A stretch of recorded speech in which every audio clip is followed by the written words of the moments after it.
নমস্কাৰ চাই আছে Assam north east news live সন্ধিয়াৰ সংবাদ লৈ ষ্টুডিঅ'ত মই কষ্টৰিমা সন্ধিয়াৰ সংবাদৰ প্ৰথমটো সংবাদ হৈছে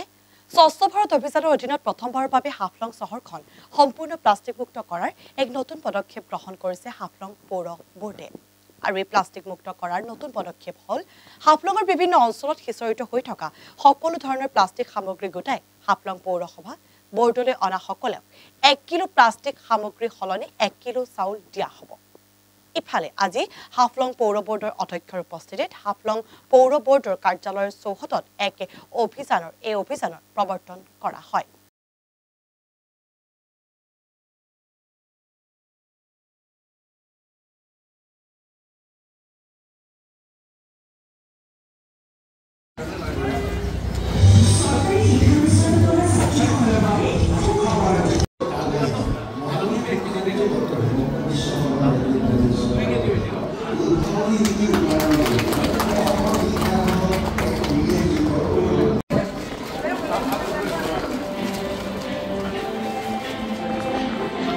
আনফালে হুজাইত বাংলা ভাষা ধ্ৰুপদী ভাষা মৰ্যাদা পোৱাৰ ওপৰত মন্তব্য প্ৰকাশ কৰে ৰতীশ দাসে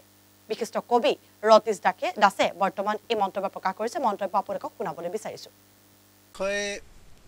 এটাতো কথা আমি নথৈ আনন্দিত যে আমাৰ মোৰ যেটো মাতৃভাষা আৰু ধাত্ৰীভাষা আমি অসমত বাংলা আৰু অসমীয়া একে সমান তালে আমি পঢ়ুৱৈসকল যিবিলাকে পাঠকসকল আছে বেংগলীতো কৈ থাকে বেংগলীতো পঢ়ি থাকে অসমীয়াতো পঢ়ি থাকে অসমীয়াতো কথা পাতি থাকে কিন্তু বেংগলী হলেও কোনো কথা নাই অসমীয়া হলেও কথা নাই আমি আৰু এটাৰ কাৰণে চিন্তা কৰি আছো এতিয়াতো নথৈ আনন্দিত যে আমাৰ হেতু ধ্ৰুপদী ভাষা হিচাপে আৰু আমাৰ যেটো তাহানিৰ ইতিহাসৰ পৰা দেখি আছো সাহিত্যৰ ইতিহাস তাতে দেখি আছো যে অসমীয়া ভাষা আৰু বেংগলী ভাষা আৰু বহুত আগতে ধ্ৰুপদী ভাষা হিচাপে স্বীকৃতি পাব লাগিছিল যিকিনো হোক আজি ইমান দিন পাছত এই হিচাপে স্বীকৃতি পালে গতিকে আমি নথৈ আনন্দিত আমি ভাবো আমাৰ অসমৰ গোটেই ৰাইজ এটো লৈ ফ্লাই আনন্দিত হ'ব আৰু উল্লেখিত হ'ব আৰু এটা কথা যে সাহিত্য যিখিনি আমি কৰো অকলে ভাষা লৈতো ভাষা এটা বাহন আৰু সাহিত্যৰ ভাৱ লৈ পেলাই আমি এই জগতত জীয়াই আছো জীৱন যাপন কৰি আছো এই সাহিত্য লৈ পেলাই সাহিত্যৰ ভাৱখিনি আমাৰ জীৱন যাপনাত উদগনি যোগায় আমি জীৱনটো ভালকে পৰিচালিত কৰিবৰ কাৰণে প্ৰতি মুহূৰ্তে আমি সাহিত্যৰ হাত ধৰি আছো গতিকে আজি ধ্ৰুপদী ভাষা হিচাপে স্বীকৃতি লাভ কৰাটো আমাৰ বাবে নিশ্চয় আনন্দজনক বিশ্বনাথত নিযুত মইনা আঁচনি শুভাৰম্ভ বাল্য বিবাহৰ দৰে সামাজিক ব্যাধি প্ৰতিৰোধৰ উদ্দেশ্যে অসম চৰকাৰে গ্ৰহণ কৰা এক শক্তিশালী পদক্ষেপ নিযুত মইনা আঁচনিৰ অধীনত বিশ্বনাথ জিলাতো আৰ্থিক অনুদান প্ৰদান কাৰ্যসূচী ৰূপায়ণ কৰা হয় তথ্যমতে 2904 গৰাকী ছাত্ৰীয়ে পাইছে বিশ্বনাথ এলএসি টোটাল 731 গৰাকীয়ে পাইছে আজি মুখ্যমন্ত্ৰী মহোদয় এটা সুন্দৰ কথা ক'লে যিবিলাক কলেজ ভেঞ্চাৰ কলেজ হৈছে আৰু আমি ছাত্ৰীগৰাকীৰ লগতে প্ৰতিগৰাকী ছাত্ৰীগৰাকীক অভিনন্দন জনাইছো আৰু তেখেতৰ উত্তৰৰ কামনা কৰিছো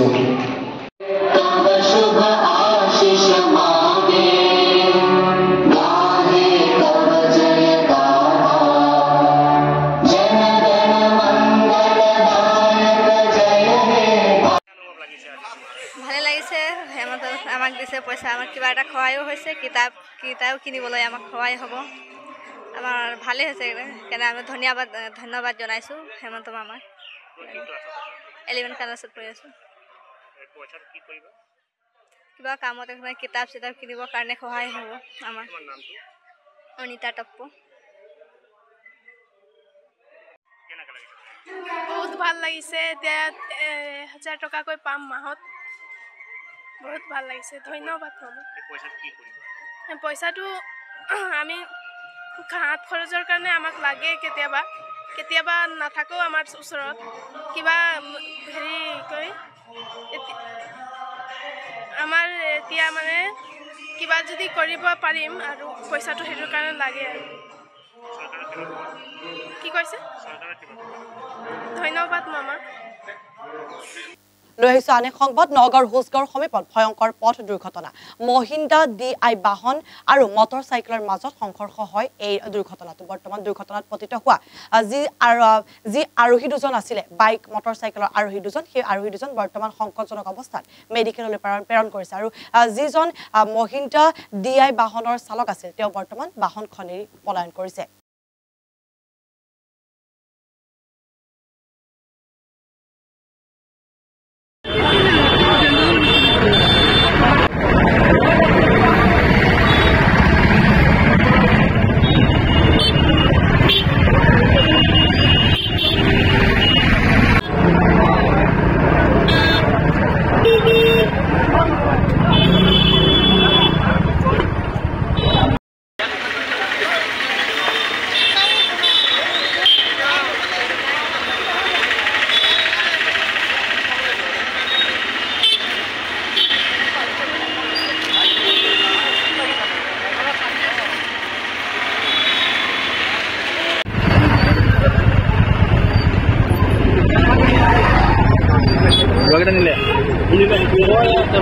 শেষৰটো সংবাদ লৈ আহিছো সন্ধিয়াৰ সংবাদৰ বন্ধ কৰি দিয়া হল জাগিৰোডৰ পশ্চিম নগাঁও স্থিত Shri Amba service petrol pump সদৌ তিৱা ছাত্ৰ সন্থাই সাময়িকভাৱে বন্ধ কৰিছে তেল ডিপুটো এগৰাকী মহিলা কৰ্মচাৰীক অশ্লীল গালিগালাজ আৰু দুৰ্ব্যৱহাৰ কৰাৰ অভিযোগ আন এগৰাকী কৰ্মচাৰীৰ বিৰুদ্ধে ভুৱনেশ্বৰ মালাকাৰ নামৰ কৰ্মচাৰীৰ বিৰুদ্ধে এই অভিযোগ মহিলা কৰ্মচাৰী ইতিমধ্যে এই সম্পূৰ্ণ তদন্ত অব্যাহত ৰাখিছে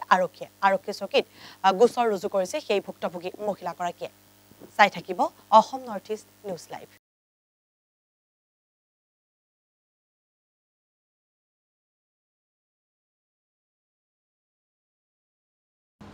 মই পশ্চিম নগাঁৱৰ এজনী মহিলা মোৰ নাম জিমনি কোঁৱৰ মই পশ্চিম নগাঁও পেট্ৰল পাম্প শ্ৰী অম্বা ছাৰ্ভিচত মই কাম কৰোঁ আজি মোৰ 1 বছৰ পাৰ হ'ল কাম কৰা মই মানে আজিলৈকে কাম কৰি আহিছোঁ যদিও তাৰমানে কিছুমান ব্যৱহাৰ মই ইগনৰ কৰিছোঁ সেইদিনাখন হঠাতে শনিবাৰ দিনাখন মানে মেচিন বেয়া হৈ আছিলে আমাৰ 2 দিন ধৰি মেচিন বেয়া হৈ আছিলে কাৰণ ইয়াৰে দাদাহঁতে মানে মেকানিক মাতিলে মেকানিক আহিলে ৰাতিপুৱাৰ পৰা গধূলিলৈকে মানে প্ৰায় 3টা বাজিছে আৰু তেতিয়ালৈকে মানে ভাত খোৱা বোৱা কৰা নাছিলে তেখেতে তেনেকুৱা সময়ত মোৰ ডিউটি শেষ কৰি মানে মই তেনেকুৱা সময়তে সদায় ভাত খাবলৈ যাওঁ সেইখিনি সময়ত মই ভাত খাই জাষ্ট বহিছোঁ থালখন ধুই মই বহিছোঁ তেতিয়া আমাৰ ষ্টাফৰে দাদা এজন ভাত খাব গৈছে দাদাজনে ভাত বাঢ়ি পেলাই বহিছে জাষ্ট তাৰপিছতে মানে মই মোৰ ছোৱালীজনী পৰীক্ষাৰ হেৰিবিলাক পেপাৰ আউট হৈছে সেইবিলাক চাই আছিলোঁ মই মানে ক'ত কি হৈছে মই একদম গুৰুত্ব দিয়া নাছিলোঁ পিছত মানে তেওঁ কৈছে যে দাদাজনে কৈছে মেকানিক দাদাজনে কৈছে যে মোৰ ভোক লাগিছে তাৰপিছতে আমাৰ ষ্টাফৰ দাদাজনে কৈছে যে আপুনি ভাত খোৱাই নাই নেকি দাদাই কৈছে নাই খোৱা কৈছে যে দালি আৰু ভাজিৰ এখন নাই কেনেকৈ খাব আপুনি এতিয়া এনেকৈ কৈছে মই তথাপিতো মই একো কোৱা নাই একো মাত মাতা নাই মই তাৰপিছতে অলপ সময় থাকিবলৈ মই ভাবিলোঁ কি এতিয়া মানুহজন গুচি যাব মই নিজে ভাবিছোঁ আৰু বেয়াও লাগিছে তাৰপিছত মই দাদাক ক'লোঁ মই বোলো দাদা আপুনি অলপ 2 মিনিট বহক মই ভাত দি আছোঁ আপোনাক মোৰতো সেইটো দায়িত্ব নহয় বাৰু মইতো কৰ্মচাৰীহে মই জাষ্ট ভাত খাবলৈ গৈছোঁ ভাত খাই অকণ ৰেষ্ট লৈ আছোঁ তেনেকুৱা সময়ত এজন আলহী নিচিনাকৈ গৈছে যিহেতুকে মোৰ মানৱতা দেখুৱাই মই মানে মানুহজনক মই ভাত দিবলৈ মই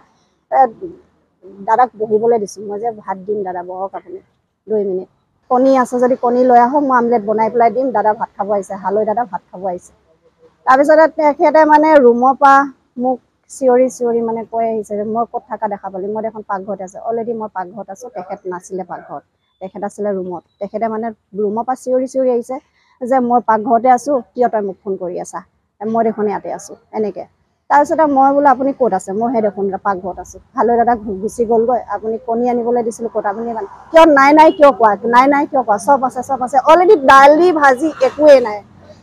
তাৰপিছতে মানে তেওঁ মোক সেইখিনি মোক একো ক'বই নিদিয়ে মোৰ দুখ কি আপুনি মোক কিয় গালি দিছে তেওঁ মানে গালি দি গৈ আছে এনেকুৱা মানে আৰু সেইটো আচলতে মই এইটো ব্যৱহাৰ মই পোৱাও নাই আৰু মই ক'বও নোৱাৰোঁ আৰু মই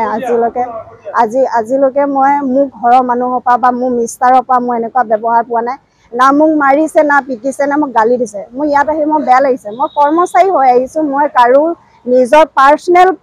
পাৰ্চনেল মানে নিজৰ ঘৰুৱা বাই ভনী হিচাপে ভাবিব পাৰে, কিন্তু মোৰ ৱাইফৰ জেগাটো মইতো কাকো দিব নোৱাৰোঁ ন। বাই ভনীক যেনেকুৱা ব্যৱহাৰ কৰে ৱাইফকো সেনেকুৱা ব্যৱহাৰটো নহ'বতো নালাগে। আৰু যেনেকুৱা মোৰ মানৱতা নাই, মই মানে মাইকী মানুহ হয়, মোৰ লক্ষণ নাই, মই বেইমান, মই মানে এনেকুৱা কৈছে মানে মই এইটো মোৰ মুখত নাহে, মই কৰিও পোৱা নাই আৰু মই শুনাও নাই। তিৰি হ'ল নেকি? তাই এজনী তিৰি নেকি? তাই বুলি মা শব্দটো কি? তাই মানে কি? নিজৰ ৱাইফক তাই ক'ব পাৰে ন, মোকতো ক'ব নোৱাৰে। ভণ্টি বুলি যদি সম্বন্ধ মোক ক'ব লাগিছিল যে তুমি এনেকুৱা ব্যৱহাৰ আছে, তাই এনেকুৱা এনেকুৱা ব্যৱহাৰ মানে। তাৰপিছতে মোৰ দুখ লাগিছে। মই সেই মুহূৰ্ততে মই ওলাই আহিছোঁ। ওলাই আহি মই থাকিব পৰা নাই। তাৰপিছতে মই দাদাক কৈছোঁ, মই যে মেনেজাৰ দাদাক কৈছোঁ, মানে হেৰি জিনিয়ৰক কৈছোঁ আৰু মই যে দাদা মই ঘৰলৈ গুচি যাম, মই থাকিব নোৱাৰিম। দাদাই কৈছে যে যদি তুমি থাকিব নোৱাৰা তেনেহ'লে গুচি যোৱা। তোমালোকে ইমানকেইটা মানুহ থাকিও মানুহে ঠাণ্ডা চাহ খাই গৈছে। তেতিয়া মই কৈছোঁ দাদা মইতো নাজানো। পিছত যোৱাৰ পিছত মই কৈছোঁ যে দাদা আপুনি মোক জনাব লাগিছিলে যে দাদাহঁতে আহিব, মই অকণমান হেল্প কৰি দিলোঁ হয় যদি বনোৱা মানুহ নাই। তাৰপিছতে দাদাই মোক কৈছে এক্সৰ মাৰি দিম। সেইটোও মই ইগন'ৰ কৰিছোঁ। মই মানে দাদা হিচাপে কৈছে যেতিয়া মই কৈছোঁ, মই তেতিয়া কৈছোঁ মোক আপুনি যিখিনি গালি দিছে সেইখিনি আপুনি ভাত ৰান্ধনীক দিব লাগিছিল, কাৰণ ভাত ৰান্ধনী আপুনি চাই আনিছে। ভাত ৰান্ধনীয়ে যদি একাপ চাহ বনাই খুৱাব নোৱাৰে সেইজনী কি ভাত ৰান্ধনী হ'ল? মই তেনেকৈ কৈছোঁ। দাদাই কৈছে মই তাইক বনাবই দিয়া নাই, তাই নোৱাৰেই বনাব। তাই বোলে ইমান সৰহকৈ বনাবই যদি নোৱাৰে তেওঁ ৰান্ধনী কি ৰান্ধনী হ'ল? আৰু মোৰ লগত মই এতিয়া এটা কথা কওঁ, মোৰ লগত কম্পেয়াৰ কৰিছে যেতিয়া মই এটা কথা কৈ দিওঁ, মই মাইকী মানুহ ঠিক আছে, মতা মানুহটোক মই ভাত দিবলৈ নোৱাৰোঁ, মই নাজানো, মই দিব নোৱাৰিলোঁ, খুৱাব নোৱাৰিলোঁ, মই ঘূৰাই পঠালোঁ। যিজনী মাইকী মানুহে 4টা মতা মানুহক 4 কাপ বনাই খুৱাব নোৱাৰিলে সেইজনী কি মাইকী মানুহ? মোক সেইটো জবাব দিয়ক। তেওঁ তাৰ লগত কি ৰিলেশ্যন আছে সেইটো মোক জনাওক। যেতিয়ালৈ এই কথাষাৰ মালিক পক্ষ আৰু তেওঁলোকৰ কৰ্মচাৰী পক্ষই যেতিয়ালৈ আমাৰ মাজত তিৱা ছাত্ৰ সন্থা আমাৰ গৃহস্থ যিখিনি আমাৰ কৰ্মচাৰী আছে তেওঁলোকৰ লগত যদি আজিলৈ কম্প্ৰমাইজ তেওঁলোকে নকৰে, ব্যৱহাৰ যদি কম্প্ৰমাইজ নকৰে, তেনেহ'লে আমি তিৱা ছাত্ৰ সন্থা এইটো তেল ডিপোক আমি আজীৱন আমি বন্ধ কৰি ৰাখিবৰ কাৰণে প্ৰস্তুত আছে। এই ডিপোটোত কৰ্মৰত হৈ থকা আমাৰ জোনমণি কোঁৱৰ আৰু এগৰাকী আছিলে আমাৰ ভুৱনেশ্বৰ মালাকাৰ, এই প্ৰতিষ্ঠানটোত কৰ্মৰত হৈ আছিল। আৰু এই প্ৰতিষ্ঠানটোতে সেই মালাকাৰ বুলি কোৱা ব্যক্তিজনে জোনমণি কোঁৱৰক কিছু বেয়া ইংগিত বা অশ্লীল ব্যৱহাৰ কৰিছিলে, আৰু সেইটো অভিযোগ আমাক সৰুদীয়া ছাত্ৰ সন্থাক দিছিলে। আৰু আমি ইয়াত আজি উপস্থিত হৈছিলোঁ। হোৱাৰ লগে লগে আমি এটা পৰিৱেশ ইয়াত পালোঁ। তেওঁ যিখিনি কথা ক'লে, অভিযোগকাৰী আমাক দিলে, সেই কথাখিনি আমি হেৰি কৰি পেলাই সোধা পোছা কৰিছিলোঁ মালাকাৰ ডাঙৰীয়াক, আৰু মালাকাৰ ডাঙৰীয়াও স্বীকাৰ কৰিছে যে তেওঁ এই কথাখিনি কোৱাটো হয়। আৰু আমি এই ক্ষেত্ৰতে সেইকাৰণে আমি ইয়াৰ যি মালিক পক্ষ আছিলে সেই মালিক পক্ষক আমি ইয়ালৈ আমন্ত্ৰণ জনাইছিলোঁ, তেওঁ আহক। আৰু এই যি সমস্যাটো আছে এই সমস্যাটো মানে আজি ইয়াত হৈছে আৰু যাতে বেলেগত নহয়, এই বিষয়টো এটা আলোচনাৰ মাধ্যমে আমি সমাধান কৰিবলৈ কাৰণে আগবাঢ়িছিলোঁ। তেওঁ যিগৰাকী মেনেজাৰ আছিল তেওঁ ক'লে যে মই অৱগত নহয়। তাৰ পাছতো তেওঁ মালিকক ফোন কৰিলে, তেওঁ কথা পতা হ'ল, তেওঁ আহিম বুলি ক'লে নাই। আৰু আমি সদ্যহতে এই তেল ডিপোটো আজি মালিক পক্ষ নহালৈকে আমি সদ্যহতে বন্ধ কৰিবলৈ আমি আহ্বান জনাইছোঁ। তেওঁলোকে আমাৰ আহ্বানৰ প্ৰতি সঁহাৰি জনাই ডিপোটো অলৰেডি বন্ধ কৰিছে। গতিকে আমি আশাবাদী সেই মালিক পক্ষতে আহক। আৰু ইয়াৰ যিখিনি কৰ্মচাৰী আছে, 15জন 18জন যি কৰ্মচাৰী আছে, সেই কৰ্মচাৰীসকলৰ যিটো বেতন, আজি জোনমণি কোঁৱৰ আৰু দুগৰাকী আছে, তেওঁলোকে 7,000কৈ পায়, আৰু কেইগৰাকী 8,000মানকৈ পাৰে দৰমহা দিয়ে। গতিকে আমি এইটো সদৰীয়া ছাত্ৰ সন্থাৰ তৰফৰ পৰা আমি এইটো আহ্বান জনাইছোঁ যাতে আজি এই ডিপোটোৱে অইল ডিপোটোৱে নহয়, যিমানখিনি আমাৰ প্ৰাইভেট হেৰিত চলি আছে, তেল ডিপোত প্ৰাইভেট ছেক্টৰ চলি আছে, তেখেতসকলে যাতে দৰমহাটো যিমান সংখ্যক মানে এটা লেভেল হেৰিত আছে, ছিষ্টেমত আছে, সেই ছিষ্টেমত যাতে দিয়ে। আৰু ইয়াৰ যি আনুষংগিক যিখিনি ব্যৱস্থা, ইয়াতে ফ্ৰী এয়াৰ, পানী ব্যৱস্থা, আপোনালোকে এতিয়া প্ৰত্যক্ষ কৰিলে গম পাব পানীৰ ব্যৱস্থাটো একেবাৰে নাই। মই অলপ পানী খাবলৈ গ'লোঁ, কিন্তু পানী আপোনালোকৰ যিটো দেখিলোঁ কোনো পানীৰ ব্যৱস্থা নাই। পানী বটল দুটা আনি দিলে মোক। গতিকে এই ব্যৱস্থাখিনি যাতে সুনিশ্চিত কৰে, এইটোৰ প্ৰতি আমি মালিক পক্ষক আমি আহ্বান জনাইছোঁ। আৰু পৰৱৰ্তী মালিক পক্ষ নহালৈকে এই ডিপুটো যাতে বন্ধ কৰি ৰাখে এইটো আমি আপিল জনাইছোঁ আৰু আমি আৰক্ষী প্ৰশাসনকো এতিয়া আমি গৈ পেলাই বৰ্তমান আমি আৰক্ষী প্ৰশাসনক গৈ জাগীৰোড থানাত আমি এখন দাখিল কৰিম এজাহাৰ দাখিল কৰিম যাতে এই পৰিৱেশটো যাতে বিনষ্ট কৰিব নোৱাৰে আমাৰ নামত লৈ পেলাই কোনোবাই যাতে বিনষ্ট কৰিব নোৱাৰে এই মালিক পক্ষই হওক বা কোনোবাই হওক গতিকে এই বিষয় লৈ পেলাই আমি অৱগত কৰিছোঁ গতিকে আমি সদ্যহতে তেল ডিপুটো বন্ধ কৰি ৰাখিছোঁ সদৰীয়া ছাত্ৰ সন্থাই আৰু মালিক পক্ষ নহালৈকে আৰু ইয়াৰ উচিত তদন্ত নোহোৱালৈকে আৰু লগে তাৰ লগতে যিসকল ইয়াত কৰ্মচাৰী আছে তেখেতসকলৰ বেতনটো বৃদ্ধি নকৰালৈকে যিটো ছিষ্টেমত থাকে দৰমহা যিটো পাৰিতোষিক যিটো থাকে এই ছিষ্টেমত নোহোৱালৈকে আমি কিন্তু এই ডিপুটো বন্ধ কৰি আহিছোঁ কালি মালিক পক্ষ কালি আহে পৰহি আহে যেতিয়া মালিক পক্ষ আহিব আমি আপোনালোকক অৱগত কৰিম আমি একেলগে বহিম আলোচনাৰ মাধ্যমে এই ডিপুটো খুলিবলৈ দিয়া হ'ব